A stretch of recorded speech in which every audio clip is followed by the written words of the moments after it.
Why hello there, I am Sarah Millenor, and today I will be teaching you about the case of the Silver Spring monkeys. Have you ever wondered how scientists come up with cures or treatments for illness and disease? Or how they discover if their treatments even work or not? Well, they usually test their treatments on animals before testing it on humans. One of these instances was when a psychologist did experiments on monkeys in Maryland, and some animal activists did not agree with these experiments. This caused a long-lasting conflict. This conflict also led to cures and treatments for illnesses and disease, and it also led to the growth of the organization in which the animal activists belonged to. Silver Spring, Maryland, 1981. There lied a research facility called the Institute of Behavioral Research, or the IBR. This facility was located on the grounds of the National Institute of Health, or the NIH. Within this facility, a psychologist named Dr. Edward Taub was conducting questionable experiments on multiple monkeys, including 17 macaque monkeys. These experiments consisted of severing the spinal nerves of the monkeys, which paralyzed certain limbs, and the doctors would then force the monkeys to use their inhibited limbs by restraining their functional limbs. They would use different contraptions within the experiments, including a restraint chair and a refrigerator. Young Alex Pacheco and his colleague Ingrid Newkirk were animal rights activists, and while they were protesting at the NIH days before, they caught wind of the experiments being conducted on the monkeys. They decided that Alex Pacheco would infiltrate the IBR. When he did so in the month of May, he became a trusted volunteer at the facility. While working there, he discovered the poor living conditions and health of the monkeys. This included the dangerously rusty cages in which they were held, the fact that the food they were given fell through the bars of the cages into a poop tray, and that they had untreated wounds covered in rotting bandages. He gathered evidence of this over a period of 4 months and called the authorities, who then raided the facility and arrested Taub.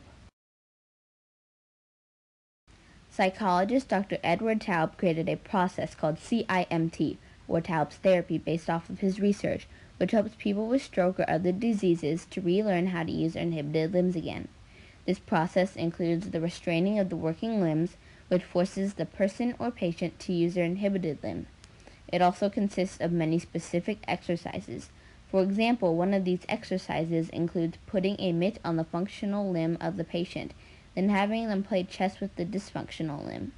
These methods of rehabilitation are well known in other countries such as Germany and have helped people with stroke and other diseases live a better life. Dr. Edward Taub is currently working at the UAB Department of Psychology. Here he is working with a CI therapy group who is currently conducting multiple CI therapy projects. At the time of this occurrence, PETA, or People for the Ethical Treatment of Animals, was a small group of animal rights activists led by Alex Pacheco and Ingrid Newkirk, founded in 1980. Ingrid Newkirk was born in England and raised in Hertfordshire and Delhi. When she became a teenager, her family moved to the USA, where she discovered her passion for animals. She began to work in animal protection. Later, she married Stephen Newkirk, but they divorced in 1980. The same year, she met and fell in love with Alex Pacheco volunteering at an animal shelter. Together, they started PETA. Throughout this case, they fought for the welfare and safe being of the monkeys. Eventually, they did not gain custody of the monkeys, but they did grow. Today, PETA is an international organization that consists of millions of members. Their organization launched after the Silver Spring monkey case.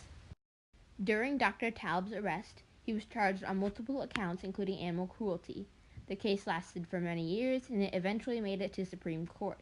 Both PETA Taub and the National Institute of Health, who funded Taub and his experiments, fought for custody of the monkeys over a course of 10 years. In the end, all charges against Dr. Edward Taub were dropped. Neither Taub nor PETA gained custody of the monkeys. Some of the monkeys died naturally or were euthanized for further research. Others survived and were either taken to other research facilities, zoos, reserves, or otherwise. This event also helped contribute to the Animal Welfare Act. At the end of the case, some of the monkeys died naturally or were euthanized to allow scientists or psychologists to further see the effects of the experiments conducted on the monkeys. The research led to treatment for stroke and other ailments, and the research is well known in other countries like Germany. It has helped people live better lives. The event also led to the launch of PETA, or People for the Ethical Treatment of Animals, and other animal rights organizations. It resulted in a change to the Animal Welfare Act as well. This change stated that Maryland's Prevention of Cruelty to Animals law did not apply to federally funded labs. This topic relates to the theme conflict and compromise because PETA and Taub were battling for custody of the monkeys, but it also shaped the animal rights movement, while the research contributed to improving the lives of people with brain injuries and stroke. I myself do not have a particular position on the topic. I am neither against the research conducted nor for it. On one hand, I am a type 1 diabetic who could die without my medical devices and medicine like my pump, CGM, and insulin. In order for me to even have these devices and medicine, research had to be conducted, and this included animal testing. If this research had not been conducted, I would most likely not be here right now. On the other hand, I love animals with all my heart and soul. It hurts very much to see them harmed or treated inhumanely. So I am extremely happy and glad that the research brought joy to people and gave them better lives.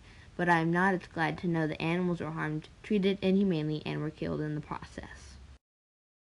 In conclusion, the monkeys' lives were not taken in vain, for the research conducted led to treatments and cures for certain diseases and illnesses.